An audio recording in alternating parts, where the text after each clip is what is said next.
Bravo!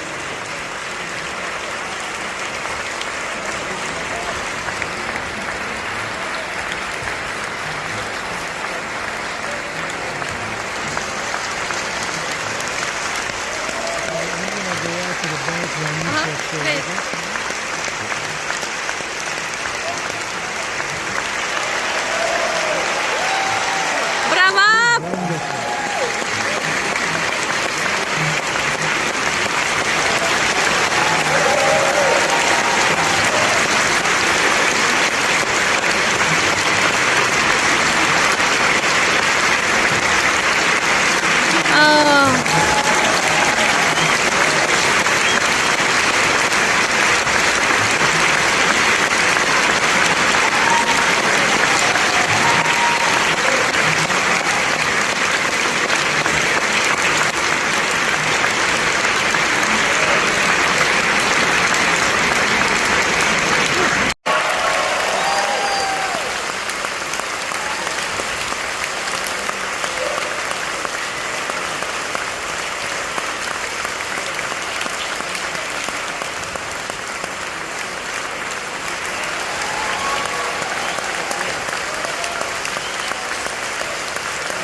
Bravo! Bravo!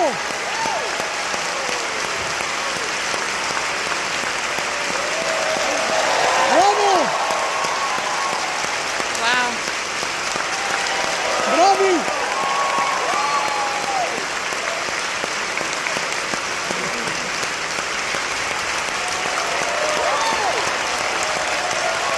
Yes! Bravo! Woo!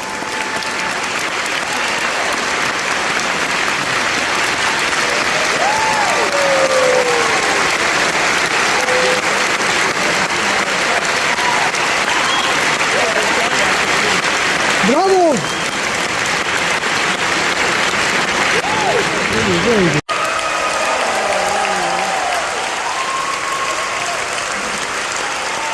Bravo!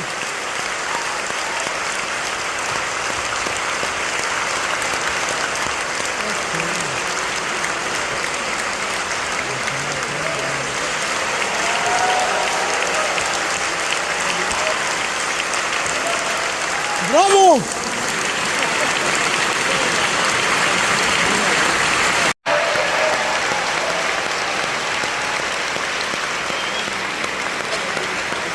Bravo!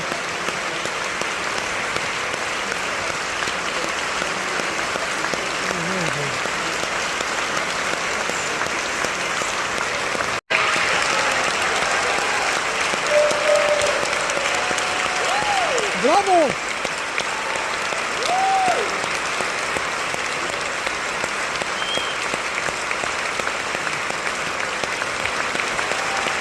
Bravo!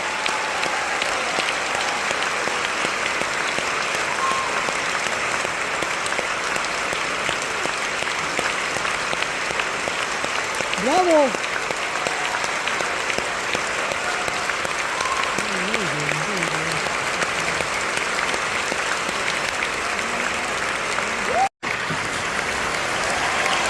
Here it comes.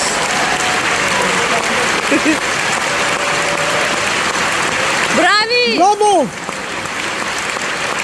Bravo!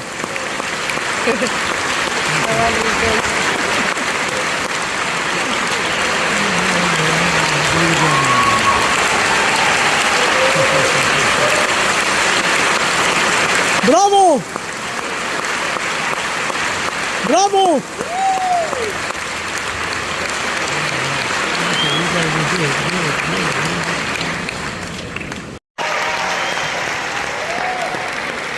Bravo!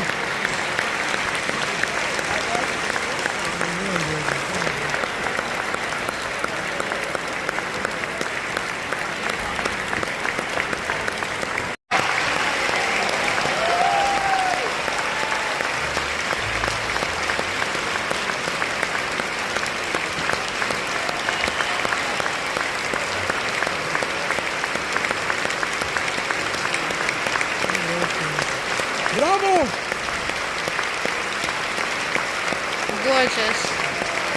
Gorgeous. Bravo! Oh, yes!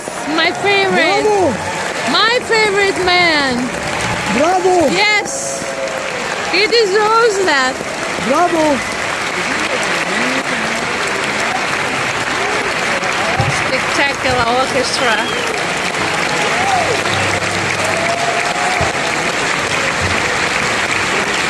Conductor.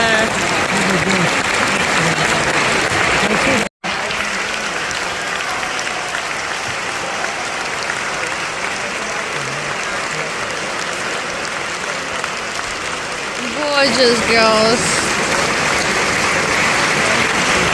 Yes. Pretty boys.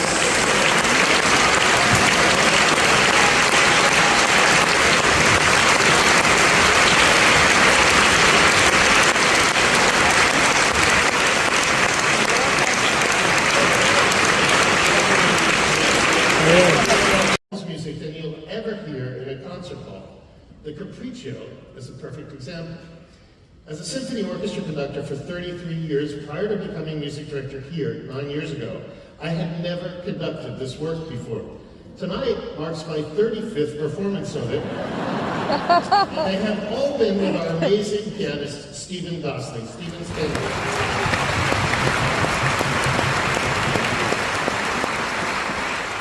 One of us has to send the other one flowers. I'm not sure which way that works. But anyway, Stravinsky's obsession with money was legendary, and he was always contriving ways to make more. My favorite story, because it involves my hero George Gershwin, was that the younger Gershwin allegedly asked Stravinsky if he could study with him, and Stravinsky responded by asking how much money Gershwin had made in the previous year. Upon hearing the answer, Stravinsky said, "I think I should be studying with you." Another story involves Balanchine, choreographing Stravinsky violin concerto. At the end of the third movement, the male principal dancer has his arm around the waist of the ballerina, both facing forward, while with the other arm, he does this. Peter Martins, who originated the role, asked, "Excuse me, Mr. B, but what is my intention here?" To which Balanchine replied, "It's Stravinsky, dear, always saying, 'Give me money, give me money.'" Stravinsky had written his several pieces for piano and orchestra, including a concerto, by 1928, and was supplementing his compositional income by appearing as conductor or piano soloist. The point of all this is that by 1928, Stravinsky realized that he needed to write a new piano orchestra piece for himself to perform, since he had already made the rounds with his older works. His plan succeeded. He got many performances, and his choice of the title Capriccio instead of concerto helped characterize a piece that is far more intent on humor rather than traditional musical structure. But the actual beginning doesn't seem very funny at all.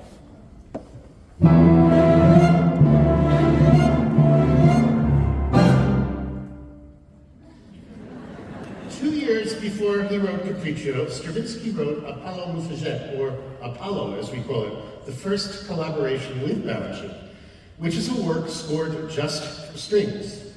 Stravinsky actually became a bit obsessed with strings at this point in his life, so even though Capriccio has other instruments, the strings are prominent, and he writes solo parts for a violin, viola, cello, and bass.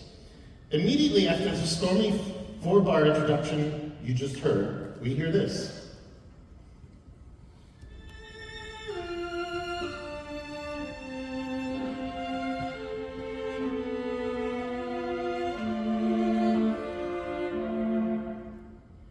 The whole intro repeats again, and the curtain goes up. This is one of the most fun aspects of being part of a Rubies performance. Every show, the audience gasps at the ruby-colored set and dancers. It adds a definite frisson to the experience. We already played you the jazzy syncopated first theme as we ascended, but listen to some of it again. The piano soloist is accompanied by the timpani in this first theme, Ian Wave. That's the timpani. Which is a brilliant juxtaposition of two very different percussion instruments, giving us the first melody.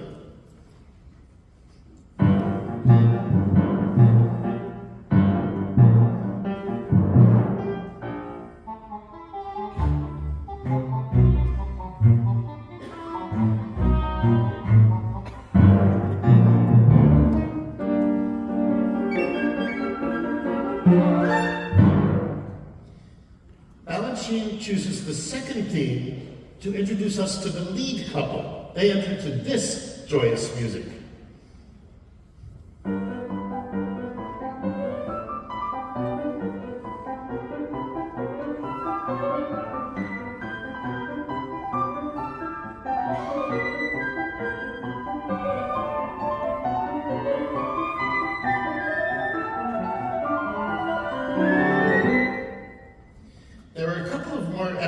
Before the music returns to the beginning. But my favorite is this, which could be right out of a classical period chamber piece written 150 years earlier.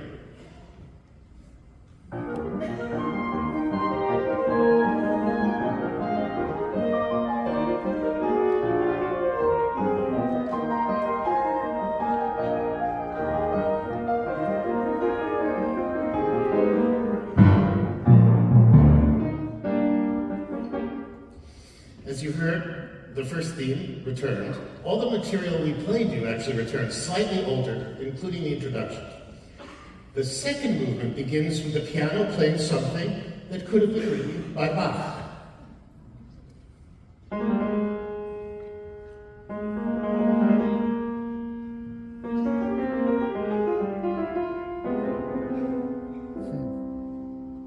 Stravinsky admits that a huge influence for this movement was making the piano sound like a very ethnic Eastern European folk instrument called the cimbalom. The cimbalom is a hammered dulcimer, and it sounds fascinating, Stravinsky. The many rapidly repeated notes and gypsy-like rhythmic gestures run throughout, but none more clearly than the brief solo for the piano at the end of the second movement.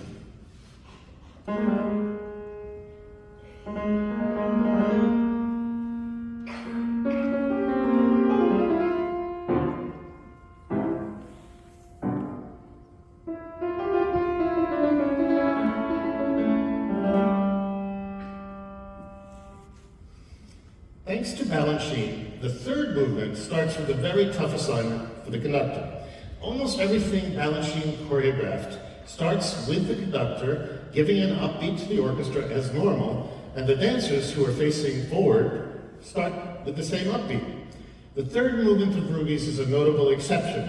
It starts with the principal soloist running on stage, jumping, and the conductor has to start the orchestra while she's in the air so that the music coincides with her landing. The challenge is the orchestra needs an upbeat lasting approximately 1 second so they can come in on time in the correct tempo. But all dancers run, jump, and land at slightly different times.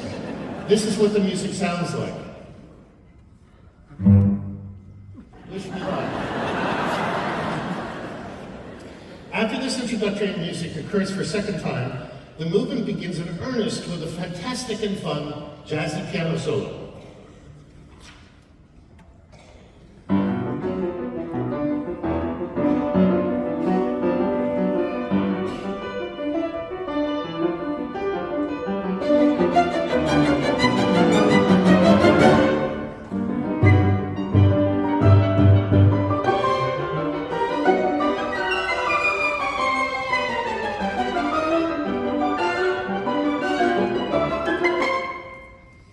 The movement is full of riotous and unceasing energy. Stravinsky even finds a moment to bring back the cimbalom for the second movement.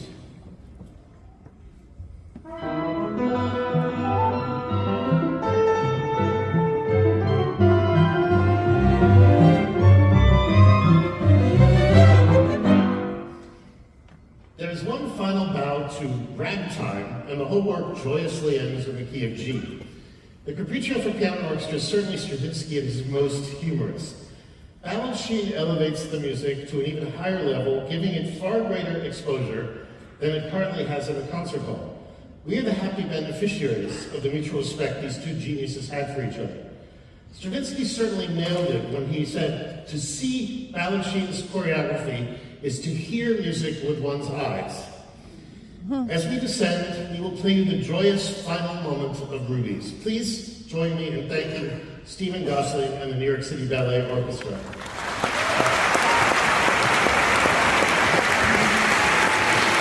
Bravo!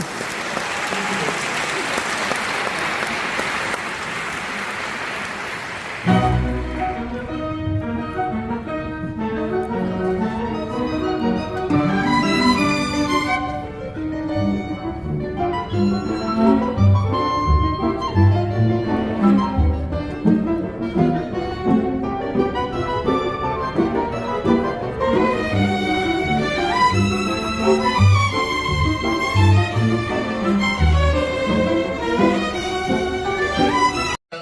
1967 ballet you've come to see, Rubies.